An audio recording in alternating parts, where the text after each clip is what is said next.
Assalamualaikum warahmatullahi wabarakatuh. Selamat pagi teman-teman. Apakah semua sudah sarapan? Jika belum, mari kita sarapan sedikit dari legitnya materi pidato saya pada hari ini. Teman-teman bisa melihat sekeliling kalian pasti ada 1 dari 20 orang di sini yang masih fokus dengan HP-nya. Dan pastinya nggak lain dan nggak bukan, yang dibuka adalah dunia maya atau kita kenal sebagai media sosial. Namun perlu kita sadari, media sosial memang memiliki banyak dampak signifikan dalam kehidupan sosial kita, apalagi kita sebagai mahasiswa. Sebagai contoh, kita bisa menjadi influencer edukatif dalam segala media sosial atau pemimpin diskusi dalam grup WhatsApp untuk tugas kelompok. Tapi tentu saja di balik keseruan media sosial ada sisi gelapnya juga loh. Jadi mari kita selami bersama perjalanan lucu dan kadang penuh drama dari kehidupan sosial mahasiswa di era media sosial ini. Sebelum kita masuk ke inti pembicaraan, kita kenalan dulu ya. Saya Putri Dwi Handayani, kalian bisa panggil saya Putri atau biar lebih akrab, Uti.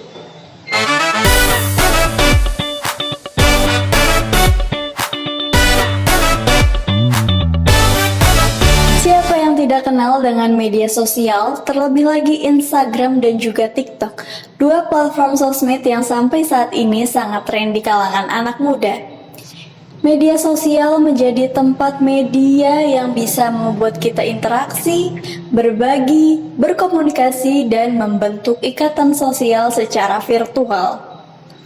Apalagi di perkuliahan ini pasti banyak banget tugas dan pembentukan kelompok yang mengharuskan membuat grup di WhatsApp. Tapi teman-teman mahasiswa, apakah tahu dampak dari media sosial yang sering kalian gunakan? Menurut kalian lebih banyak membawa dampak positif atau negatif? Atau kalian masih bingung membedakan dari dampak tersebut? Oke, kita mulai dari dampak positif yang paling kerasa banget, yaitu berkomunikasi dengan teman lama yang jarak rumahnya sangat-sangat jauh tapi sangat terbantu dengan adanya media sosial. Apalagi kalau kamu nggak punya nomor teleponnya nih, cuma ingat namanya. Dengan bermodalkan nama, kita bisa ketemu dengan akun media sosialnya dengan mudah.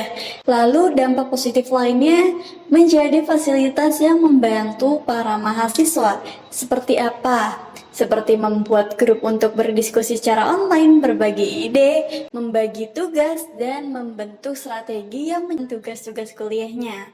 Selain itu, ada media sosial yang kita kenal sebagai YouTube. YouTube ini sangat-sangat membantu para mahasiswa untuk mencari referensi, materi singkat, hiburan di waktu senggang, dan bisa menjadi tempat mengumpulkan tugas-tugas kuliahnya. Platform online lainnya yang bisa membuat kita kenal berbagai mahasiswa di seluruh Indonesia, bahkan di luar negeri, kita dapat bertukar pikiran mengenai pengetahuan, pengalaman yang ada di tempat mereka. Lalu media sosial juga bisa menyebarkan informasi dengan secara cepat. Misalnya, ketua kelas kalian dapat nih informasi dari dosen bahwa hari ini kelas ditiadakan. Dengan adanya media sosial seperti grup membuat ketua kelas mudah menyampaikan informasinya tanpa harus memberitahu satu persatu temannya untuk bertemu. Selanjutnya dampak positif lainnya adalah mengasah kemampuan mahasiswa dalam berbisnis. Kenapa kok berbisnis sih? Karena kita ada di era teknologi yang semua orang menggunakan sosmed. Sosmed ini sangat-sangat membantu dalam mempromosikan bisnis kamu. Terlebih lagi, media menyediakan fitur promosi. Sehingga di tengah-tengah kesibukan mahasiswa belajar, kalian bisa memanfaatkan platform tersebut untuk berkembang. Terus kalau misalnya nggak bisa bisnis gimana dong Put? Nggak berkembang dong saya.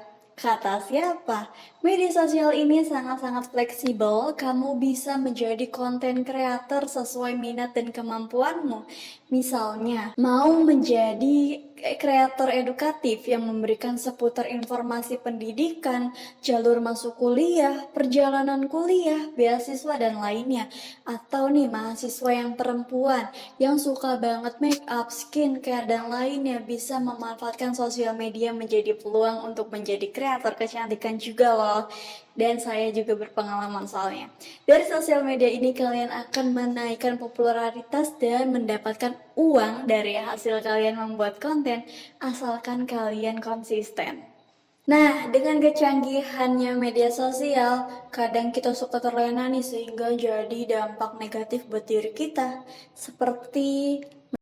Dengan kecanggihan media sosial, kadang kita sudah terlena sehingga menjadi dampak negatif buat diri kita. Seperti menjadi gangguan terhadap produktivitas akademik. Teman-teman pasti pernah ya atau sering banget nih kalau misal lagi ngerjain tugas terus ngomong, istirahat bentar lah 5 menit biar nggak pegel nih punggung. Pas buka HP malah scroll sosmed.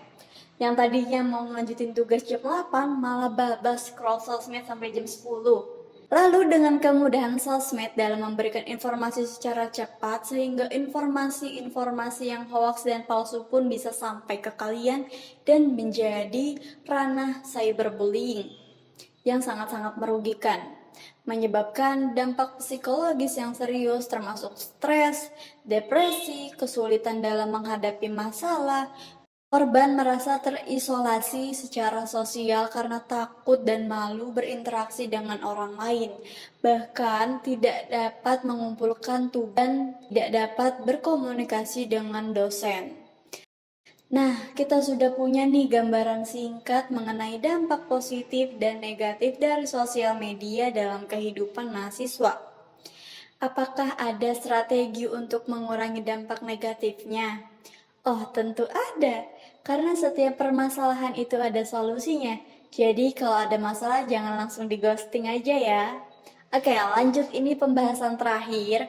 Pasti kalian pada pegel ngedengerin pidato ini atau bahkan udah ada scroll-scroll HP karena udah capek ya.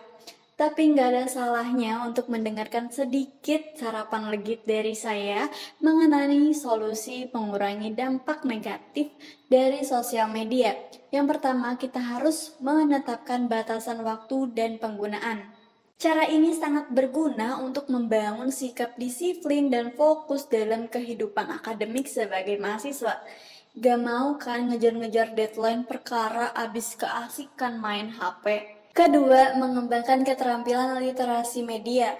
Sudah menjadi mahasiswa harus rajin ya literasinya agar tidak termakan hoax. Jadi harus pandai nih untuk memahami, mempertimbangkan informasi yang kalian temui di media sosial.